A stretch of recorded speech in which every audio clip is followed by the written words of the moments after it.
Rankers international school में कक्षा 12वीं की सीबीएसई बोर्ड परीक्षा में उत्कृष्ट प्रदर्शन करने वाले मेधावी छात्र छात्राओं के लिए एक भव्य सम्मान समारोह का आयोजन किया गया। इस गौरवपूर्ण अवसर पर अपनी कड़ी मेहनत से स्कूल का नाम रोशन करने वाले विद्यार्थियों को उनके अभिभावकों की उपस्थिति में सम्मानित किया गया। समारोह में मुख्य रूप से उपस्थित स्कूल की डिप्टी डायरेक्टर डॉक्टर वंदना शर्मा और प्रिंसिपल डॉक्टर ममता द्विवेदी ने मेधावी छात्रों को प्रशस्ति पत्र और स्मृति चिन्ह भेंट कर उनके उज्जवल भविष्य की कामना की। इस ऐतिहासिक सफलता की खुशी को दोगुना करने के लिए स्कूल प्रबंधन, शिक्षकों और छात्रों ने मिलकर एक केक कटिंग सेरेमनी भी की। समारोह को संबोधित करते हुए प्रिंसिपल डॉक्टर ममता द्विवेदी ने विद्यार्थियों के समर्पण की सराहना की और कहा कि यह परिणाम केवल कागज पर लिखे अंक नहीं है, बल्कि यह हमारे विद्यार्थियों के सपनों, उनके कड़े समर्पण और दृढ़ संकल्प का प्रतीक है। हमें अपने छात्रों की इस उपलब्धि पर अत्यंत गर्व है। रैंकर्स इंटरनेशनल स्कूल भविष्य में भी ऐसा माहौल प्रदान करने के लिए प्रतिबद्ध है जो उत्कृष्टता, नए विचारों, इनोवेशन और जीवन भर सीखने की ललक को बढ़ावा दे। कार्यक्रम में बड़ी संख्या में मौजूद अभिभावकों ने भी अपने विचार साझा किए। उन्होंने भावुक होते हुए बच्चों की इस सफलता के लिए स्कूल प्रशासन के प्रति आभार व्यक्त किया। अभिभावकों ने कहा कि स्कूल द्वारा दिए गए निरंतर सहयोग, कुशल मार्गदर्शन और उच्च गुणवत्तापूर्ण शिक्षा के कारण ही आज उनके बच्चों ने यह मुकाम हासिल किया है। इस वर्ष स्कूल का कक्षा 12वीं का परिणाम इस प्रकार रहा। अयाति निघोषकर 95.8%, स्कूल टॉपर हर्षित गुलवानी 95%, सम्यक जैन 94.4%, शांतनु गिरी 94.2% और आविश पोरवाल 94.2%। 95 से अधिक अंक 2 विद्यार्थी, 90 से अधिक अंक 27 विद्यार्थी, 80% से अधिक अंक प्राप्त करने वाले 80 विद्यार्थी। इस उपलब्धि को और भी विशेष बनाते हुए स्कूल के छात्र पार्थ माहेश्वरी ने गणित में इस उपलब्धि को और भी विशेष बनाते हुए स्कूल के छात्र पार्थ माहेश्वरी ने गणित में 100 में से 100 अंक प्राप्त कर और नाम रोशन किया। पार्थ ने 100% अंक हासिल कर भविष्य के विद्यार्थियों के लिए एक प्रेरणादायक उदाहरण प्रस्तुत किया है। एक्चुअली स्टार्टिंग से आप कंसिस्टेंट रहो और बस मेन यही रहता है, डिसिप्लिन रहने में और कंसिस्टेंस रहने में प्रॉब्लम आती है, बट आप अगर रूटीन सेट कर लोगे तो फिर सब इजीली हो जाता है। तैयारियों में टीचर का और पेरेंट्स का हाँ, एक्चुअली पेरेंट्स भी जब हम लोग लेट नाइट पढ़ते हैं तो मम्मा पापा भी हेल्प करते हैं, मतलब बीच में आके आपको रिफ़्रेशमेंट्स वगैरह, मोटिवेशन। और टीचर्स का भी सेम ही है। टीचर्स जब भी लो फील होता है या फिर मार्क्स कम आते हैं तो वो हमें मोटिवेट करते हैं और आगे के लिए बहुत ज़्यादा मोटिवेशन मिलती है। आज आपका सम्मान किया गया, किस तरीके का लग रहा है और किस तरीके का संदेश देना चाहेंगे अन्य स्टूडेंट को? बहुत ओवरवेल्म लग रहा है और बस आगे यही है, कंसिस्टेंट रहो, डिसिप्लिन में रहो तो सब हो जाएगा। क्या तैयारी रहेगी आगे? भाई आपको बस स्टार्टिंग से ही बहुत अच्छे से फोकस होकर पढ़ना है। That's it. आज 12th के बच्चों का मतलब टॉप का रिजल्ट आया है रैंकर्स स्कूल में, इंटरनेशनल स्कूल द्वारा, क्या कहेंगे इसको? ये हमारे लिए बहुत ही गर्व का विषय है। बच्चे बहुत अच्छा कर रहे हैं और नो डाउट इसमें टीचर्स की भी मेहनत है, प्रिंसिपल मैम का गाइडेंस है और मेन तो कपिल सर, कमल सर भी पूरा गाइड करते हैं। तो बच्चों की मेहनत को सबसे ज़्यादा क्रेडिट दूंगी मैं और उनके ऊपर उनके पेरेंट्स की मेहनत और टीचर्स की मेहनत को। अभी हमने बच्चों से चर्चा की, बच्चों ने बताया कि रैंकर्स इंटरनेशनल स्कूल के टीचर, उनका मतलब पूरा स्टाफ मतलब एक परिवार की तरह उनकी हेल्प करता है, इसको क्या कहते? ये बात तो सही है। पूरा सभी टीचर्स बच्चों से यहाँ इमोशनली भी अटैच रहते हैं।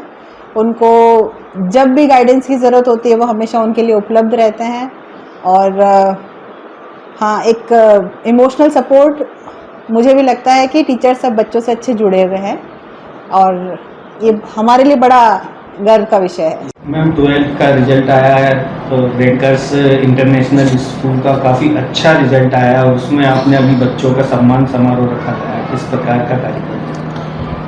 सर, रिज़ल्ट के 12th के रिज़ल्ट के बाद हम लोग चाह रहे थे कि इमीडिएटली हम इसका सेलिब्रेशन करें, किंतु कॉम्पिटिटिव एग्ज़ाम्स होने की वजह से जेईई एडवांस था, नीट था, तो उसमें हमें थोड़ा सा विलम्ब हुआ क्योंकि बच्चे ही अवेलेबल नहीं थे और उनके पढ़ाई में डिस्टर्ब करना मुझे नहीं लगता कि सही होता। तो इसीलिए अभी हमने इस आयोजन को किया है और ये हमारे लिए एक बहुत ही गर्व का विषय है कि हमारे बच्चों ने बहुत अच्छा परफॉर्म किया है। 10th का रिज़ल्ट भी आउटस्टैंडिंग था, जैसा कि आप पहले भी हमने आपको बताया था, और इस बार भी 12th का रिज़ल्ट एक्स्ट्राऑर्डिनरी गुड था। हमारे बच्चे जो हैं उनका 95% एंड अबव में हमारे 7 से 8 बच्चे रहे हैं। और इसके अलावा टोटल ओवरऑल अगर हम परसेंटेज एनालिसिस की बात करें तो 60% एंड अबव हमारे 171 बच्चे हैं। और ओवरऑल मतलब मैं फील प्राउड करती हूँ कि सारे बच्चे फर्स्ट क्लास के ऊपर हैं। और 90% एंड अबव जैसा मैंने कहा 7, 90% एंड अबव 27 बच्चे रहे हैं, 80% एंड अबव 80 बच्चे हैं, और 70% एंड अबव 138 बच्चे हैं। ये एक बहुत ही अच्छा रिज़ल्ट रहा है। ना कि CBSE रिज़ल्ट के साथ में हमारे बहुत सारे बच्चों ने जेई में, जेई एडवांस में भी आउटस्टैंडिंग परफॉर्मेंस दिया है। वे हमारे परिवार का, रैंकर्स परिवार का हिस्सा हैं, इसका हमें बहुत गर्व है।